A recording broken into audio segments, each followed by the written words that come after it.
Hello po, good afternoon po mga bossing. I-share ko lamang po itong mga collection ko ng mga sedula. Ngayon, meron po akong mga sedula na luma, panahon pa po ng mga Kastila. Panahon pa po ng Kastila, no? Ito po ay may taon na 1886 to 1887. Ayan po. Paki-close up mo nga yung taon. And then, ito naman po, 1887 to 1888. Nakukunan ba yung view?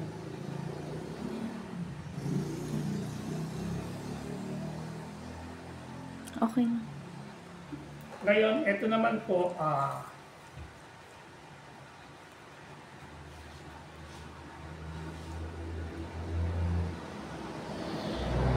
1898, ito po 1898 naman po siya.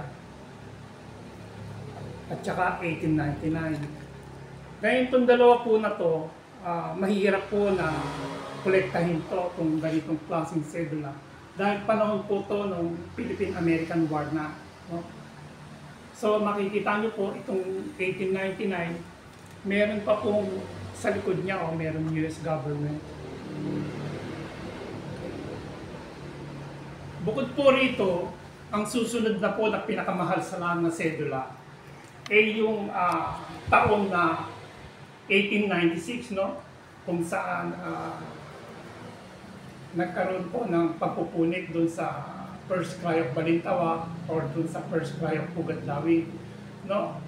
Meron po ako na sedula na 1896 na unused, no? Ibig sabihin, or hindi siya na-issue. Ito po yung, ganito po yung klase ng sedula na pinunit noon po sa First Cry of Balintawak or First Cry of Pugadlawi. Yan po yan. Close up mo nga yung year. Kita mo. So, ito pa rin po, no?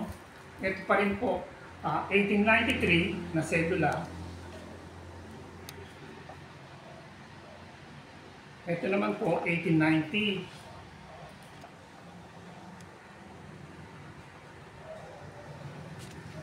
And then meron din po ako na mga sedula na panahon na po ng Amerikano. Yan. Mula 1906 yan. Yan po, 1906. 1905 po pala yun. Yan, 1905. Ito, 1906. Yan, dalawa po yung 1906. Meron pa. Ito pa, 1906 din. 5. Ayun o, may meron siyang 1906.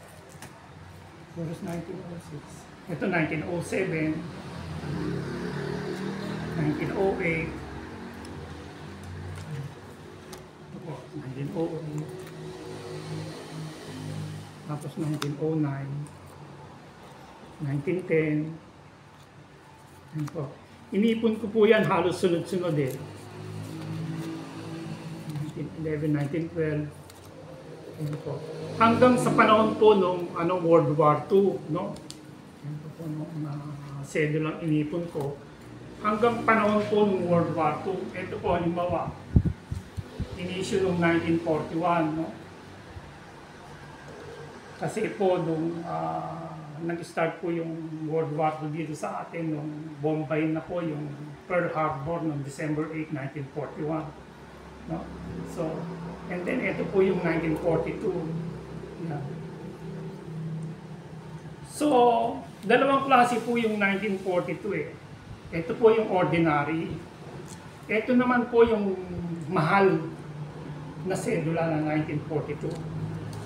So, makikita niyo po may Japanese character. Yan po. Yan po ang isa sa pinakamahirap po na kolektahin na sedula nung panahon na ako, kung ganito itong klase, no, na malaking sedula.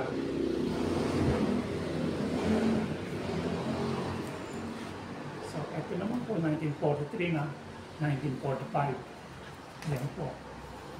So, sana mga bossing nagustuhan niyo po itong mga sedulang ibinahagi ko ngayon. Paki-like, share, mag-subscribe na rin po kayo para patuloy niyo pong nakikita yung mga sinishare ko. Maraming salamat po. Ako nga po pala si Jen Macalina.